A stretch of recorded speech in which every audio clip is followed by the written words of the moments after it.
so glad you made it.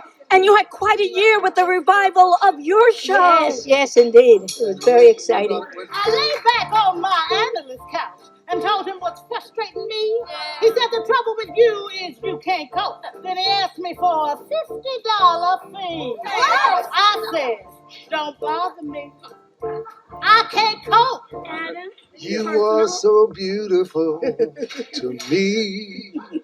Can't you see? you're looking fabulous as always. Look at that silver and everything. Good evening. What an extraordinary legacy that Micki Grant has left us. Her legacy will be unmatched by any words that can be said tonight, but I will try. Micki was not just a trailblazer. She was a Renaissance woman. At a time when Broadway is introducing a historic number of plays by Black playwrights and Black theme musicals, nearly 50 years ago, before there was Black Lives Matter, Micki Grant became the first woman, not only Black woman, the first woman to write the book, the lyrics, and compose the music for the hit musical production, Don't Bother Me, I Can't Cope, on Broadway.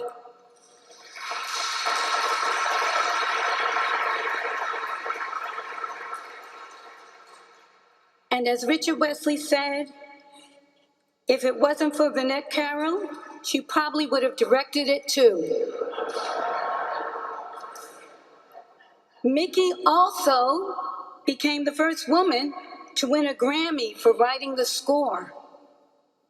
Cope garnered 4 Tony nominations and ran for nearly 2 years and over 1,000 performances. I can still remember how proud I felt hearing in school about these 2 Black women who had created a musical on Broadway.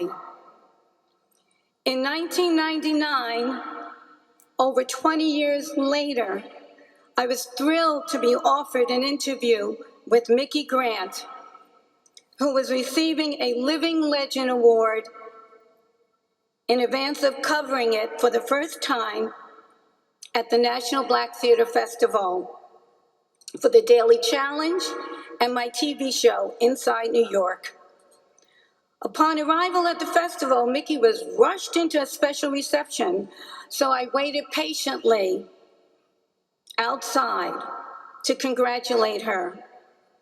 When she came out, she said, "Why was I outside?"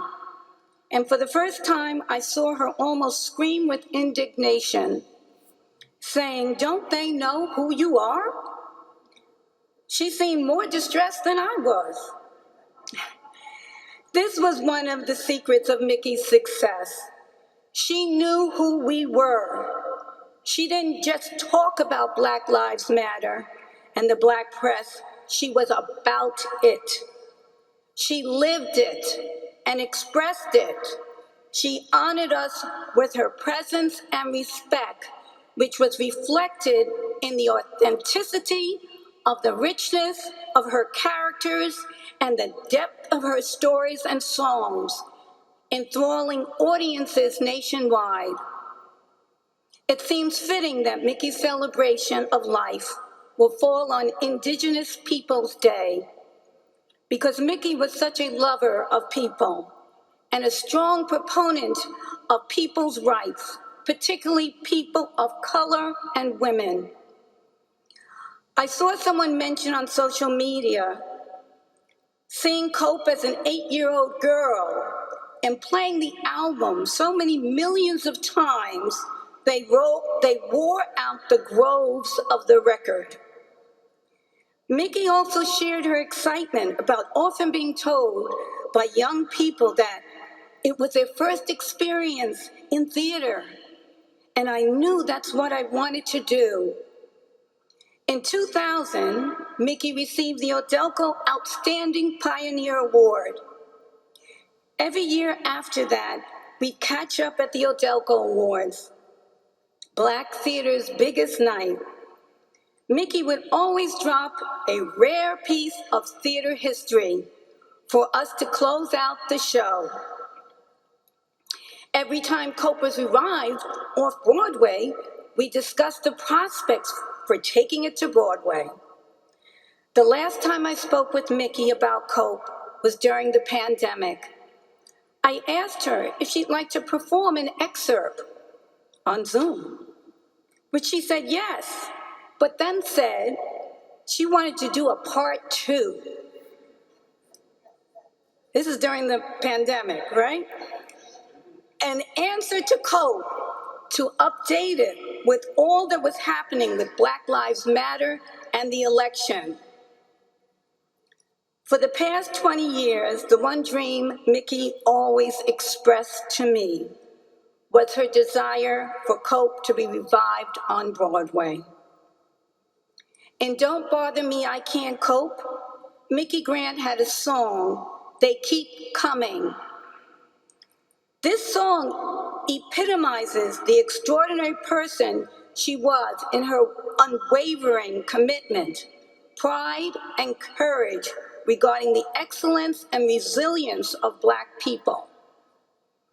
Even though Micki was the first African-American woman to write the music and lyrics for a Broadway musical, she made sure that there was a tribute to all of those extraordinary Black people, some well-known, some not, that came before in a triumphant melody of those that would keep coming.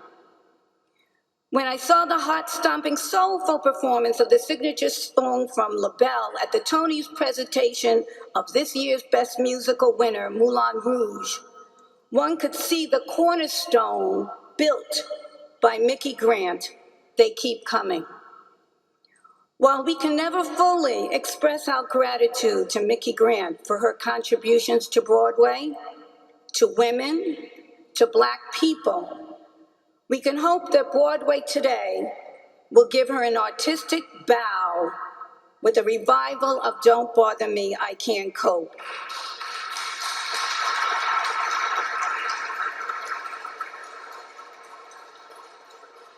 In celebration of its 50th anniversary.